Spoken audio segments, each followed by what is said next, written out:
पीछे दिखाया जाता है कि आसमान में आज दोबारा से ग्रीन बादल छाए हुए हैं। वो अब घर आती है। उसे अभी भी इतना गुस्सा आया हुआ था कि उसने अपने घर का एक मिरर तक तोड़ दिया था और उसके ऐसा करते साथ ही हम आसमान से ग्रीन बिजली को कब्रिस्तान में गिरते हुए देखते हैं। ये बिजली उसी लड़के की कब्र पे गिरी थी जिससे लिसा बातें किया करती थी और अब वो लड़का जिंदा हो चुका था जिसकी खबर अभी किसी को नहीं है। ये कहानी है लिसा नामी लड़की की जिसके घर एक दिन किसी आदमी ने घुसकर उसकी मॉम को बुरी तरह काट कर मार डाला। लिसा ने अपने आप को छुपाकर तो बचा लिया, लेकिन उस दिन के बाद से वो डरी सहमी रहने लगी। लिसा के डैड ने जिससे दोबारा शादी की, ये नहीं लिसा की स्टेप मदर, उनका भी रवैया लिसा से कुछ अच्छा नहीं था। हाल बता उसकी बेटी यानी लिसा की स्टेप सिस्टर उसके साथ काफी अच्छी थी, पर लिसा अपनी स्टेप सिस्टर से भी घुल मिल नहीं पाई। लिसा ने ज्यादा टाइम अपना कब्रिस्तान में बिताना शुरू कर दिया जहाँ उसकी मॉम की कब्र थी। वो यहाँ एक जवान लड़की की कब्र में बैठकर उससे अपने दुख बांटा करती थी। जो लड़का काफी पहले मर गया था। जब वो जिंदा था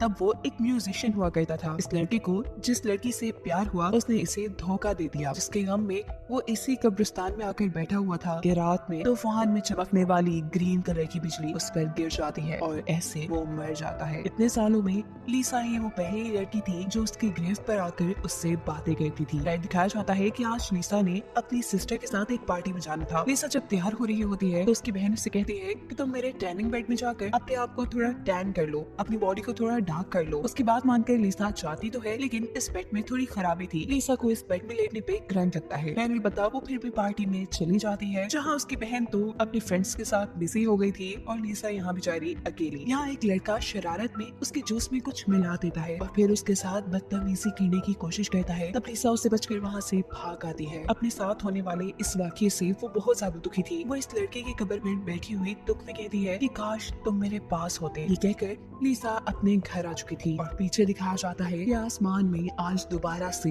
ग्रीन बादल छाए हुए हैं। वो अब घर आती है। उसे अभी भी इतना गुस्सा आया हुआ था कि उसने अपने घर का एक मिरर तक तोड़ दिया था और उसके ऐसा करते साथ ही हम आसमान से ग्रीन बिजली को कब्रिस्तान में गिरते हुए देखते हैं। ये बिजली उसी लड़के की कब्र पे गिरी थी जिससे लिसा बातें किया करती थी और अब वो लड़का जिंदा हो चुका था जिसकी खबर अभी किसी को नहीं है। दिखाया जाता है कि लिसा के उठने पर उसके स्टेप मॉम ने उसे बहुत डांटा है क्योंकि रात में उसने घर का शीशा तोड़ा है। वो उसे इस शीशे के पैसे मांगती है। हालांकि लिसा तो कोई जॉब भी नहीं करती, उसके डैड भी उसका कोई साथ नहीं देते और ऐसे लिसा को नुकसान भरने के लिए एक पार्ट टाइम जॉब करनी पड़ती है। जब वो घर आई तो उसने देखा कि सब लोग खाना खा चुके थे और वो लोग मूवी देखने जा रहे थे। लिसा की बहन उसे भी साथ चलने को कहती है, लेकिन लिसा थके होने की वजह से उनको मना कर देती है और उनके जाने के बाद वो एक हॉरर मूवी लगाकर बैठ जाती है। इस वक्त अचानक उसके घर पर कोई घुस आता है जो लिसा को कोई भूत या ज़ॉम्बी लग रहा था। उससे बचने के लिए वो कभी इधर भागती है तो कभी उधर और आखिर में छत पे चढ़ने का फैसला करती है, जिस पे चढ़ने से वो नाकाम हो चुकी थी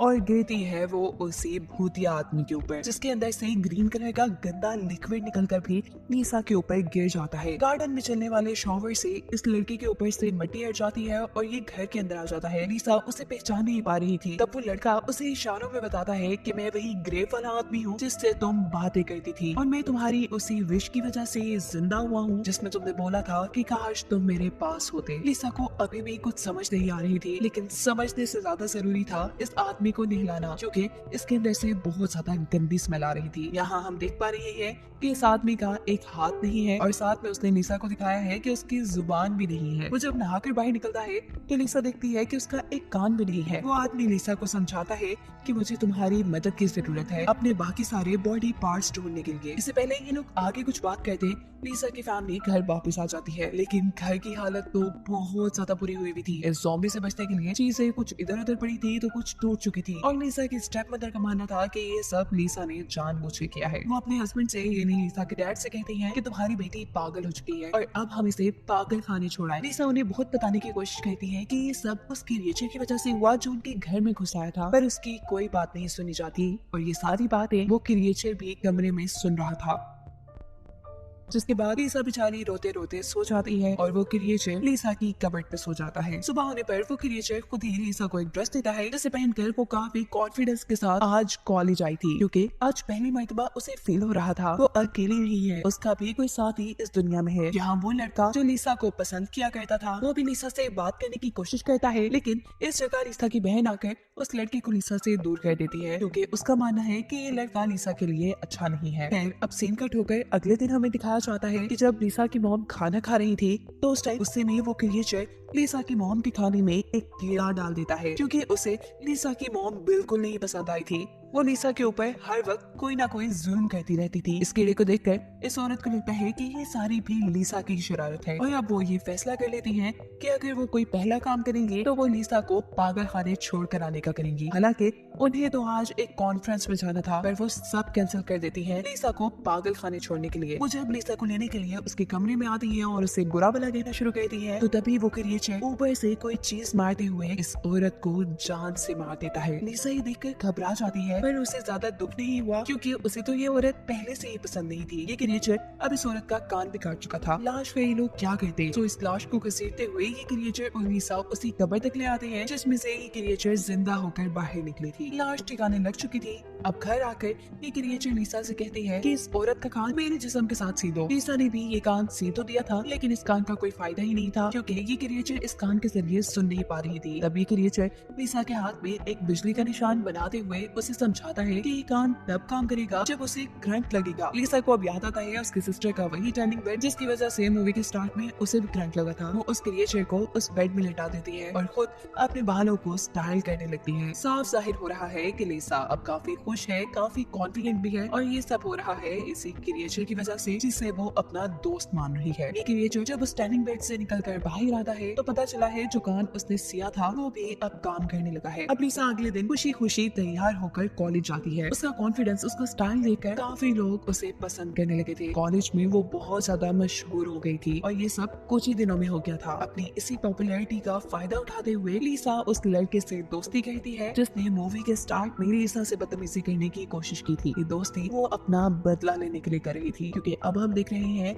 कि लीसा इस लड़के को उस कब्रिस्तान में ला चुकी है जहाँ पर पहले से ही वो क्रिएचर मौजूद है। ये क्रिएचर बड़ी ही बेदर्दी से इस लड़के का हाथ पकड़कर काट लेता है। उसने ऐसा इसलिए किया क्योंकि उसके अपने पास एक हाथ नहीं था। उसका हाथ लेने के बाद वो लड़का मर जाता है। ये लोग उसे इसी कब्रिस्तान में दफना कर घर वापस आते हैं। पहले की तरह ये लीसा इस हाथ को इस क्रिएचर के बाजू के साथ सी देती है, जिसके बाद क्रिएचर करंट लेने के लिए टर्निंग बेड में लेती है और उसका ये हाथ भी किसी आम इंसान के हाथ की तरह काम करने लग जाता है। हाथ ठीक हो जाने के बाद ये लड़का लीसा के लिए पियानो बजाता है, क्योंकि ये बात तो हम जानते ही हैं कि वो पिछली जिंदगी में एक म्यूजिशियन था। लीसा इस सब से बहुत ज्यादा खुश थी। आहिस्ता आहिस्ता ये लोग अच्छे दोस्त भी बन चुके थे और काफी करीब भी आ चुके थे। लीसा इस चीज से बहुत खुश थी, जबकि दूसरी तरफ उसके घर वाले बहुत ज्यादा परेशान थे, क्योंकि उसकी मॉम का काफी उनसे कुछ पता नहीं था। पहले तो उसके डैड और उसकी बहन को लगता था कि उसकी मॉम एक कॉन्फ्रेंस में गई है, लेकिन जब काफी दिन वो वहाँ से नहीं लौटी और इन लोगों ने पता करवाया तो मालूम हुआ कि वो तो उस कॉन्फ्रेंस में गई ही नहीं। लीसा के डैड अब इस सारी बात की खबर पुलिस को कर चुके थे, और इस चीज ने लीसा को भी परेशान कर दिया था। वो इस लड़की से कहती है कि हमने 2 मर्डर किए हैं, तुम तो एक क्रिएचर हो,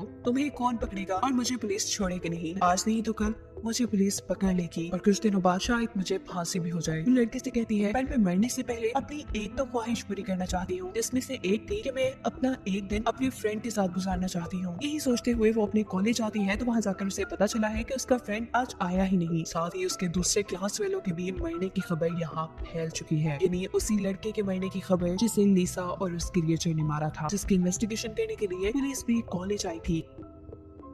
काफी सारे लोगों को शक लीसा पे था, क्योंकि आखिरी पार्टी में इस लड़के ने लीसा के ड्रिंक में कुछ मिलाया भी था और उसके साथ बदतमीजी करने की भी कोशिश की थी। इसीलिए काफी लोगों को शक था कि उसके मरने के पीछे लीसा का ही हाथ होगा, लेकिन पुलिस को इन्वेस्टिगेशन करने पर कोई सुराग नहीं मिलता और ऐसे लीसा बच जाती है। दूसरी तरफ दिखाया जा रहा है कि वो क्रिएचर भी अब घर से बाहर निकल गई है। एक आदमी को डरा डरू कर उसने उसके कपड़े ले लिए हैं और दूसरे आदमी को डरा कर वो उसकी कार ले चुका था। वो दुनिया की अब खुली हवाओं का मजा लेना चाहता था। वो ऐसे ही सड़कों पे घूम रहा था कि उसे सड़क पर ही लीसा मिल जाती है, जो अपने फ्रेंड के घर जाना चाह रही थी। ये क्रिएचर लीसा को अपनी कार में बिठाकर उसके फ्रेंड के घर ले आता है। यहाँ आने पर उसे पता चला था कि उसकी बहन भी उसके फ्रेंड के घर पे ही थी, जो देख लीसा को काफी गुस्सा आ जाता है और लीसा का बदला लेने के लिए अब ये क्रिएचर लीसा के दोस्त के ऊपर ही हमला कर देता है। वो उसके जिस्म के हिस्सों को काटते हुए उसे मार चुका था और अब वो लीसा की बहन पे भी हमला करने वाला था, लेकिन लीसा उसे रोक देती है। जिसके बाद ये क्रिएचर अपनी कार लेकर यहाँ से चला गया और लीसा अपनी बहन को लेकर अपने फ्रेंड के घर से निकल आई। उस क्रिएचर का पीछा करते करते लीसा भी अब कब्रिस्तान में आ चुकी थी। जहाँ आते ही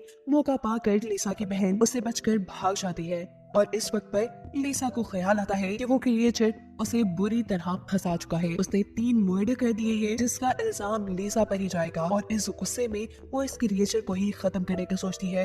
वो पीछे से उस पर वार करने आ ही रही थी पर आखिर वो उसे नहीं मार पाती क्योंकि एक अकेला वो ही उसका दोस्त था। वो यहाँ इस क्रिएचर को बता देती है कि मैं तुम्हें बहुत पसंद करती हूँ, जिसके बाद ये लोग घर आ जाती हैं। लिसा यहाँ पर एक और मर्तबा इस आदमी के जिस्म के हिस्सों को सीती है और फिर से ये लोग उसे शॉक ट्रीटमेंट देते हैं, जिसके बाद अब ये क्रिएचर काफी खुश नजर आ रही थी। उसने एक रिंग पे लाकर लिसा से शादी भी कर ली थी। इसी रात में पता चलता है कि लिसा को पकड़ने के लिए घर पर पुलिस आ चुकी है, लेकिन लिसा जेल नहीं जाना चाहती। वो हमेशा इस क्रिएचर के साथ रहना चाहती थी और इसका सिर्फ एक ही रास्ता था कि लिसा भी मर जाए। अपने आप को मारने के लिए लिसा टैनिंग बेड के अंदर जाकर उसकी हीट को फुल कर देती है और ऐसे कुछ ही देर में जलकर मर जाती है। कहानी के आखिरी सीन में दिखाया जाता है कि लिसा के डैड और उसकी सिस्टर उसकी ग्रेव पर प्रे करने आए हुए थे, जहाँ लिसा की सिस्टर नोटिस करती है कि उसकी ग्रेव पे लिखा है बिलव्ड वाइफ। वो लोग तो यहीं से चले जाते हैं और यही हमें वो क्रिएचर एक बेंच पे दिखाई जाती है जो कि एक किताब पढ़ रही थी, पर शुरू में तो उसके पास जुबान नहीं थी और लिसा ने तो किसी की भी जुबान उसके साथ जोड़ी नहीं थी। इसका मतलब है कि खुद ही इस क्रिएचर ने किसी को मारकर उसकी जुबान ले ली थी, जिसके बाद अब वो एक पूरा इंसान बन गया था। दिखाया जाता है कि गोद में उसने लिसा को लिटाया हुआ है, यानी उसने लिसा को भी जिंदा करवा लिया था और ये दोनों अब ये लाइफ एक साथ गुजारने वाले थे। और यही सब दिखाते हुए ये कहानी यहाँ खत्म हो जाती है।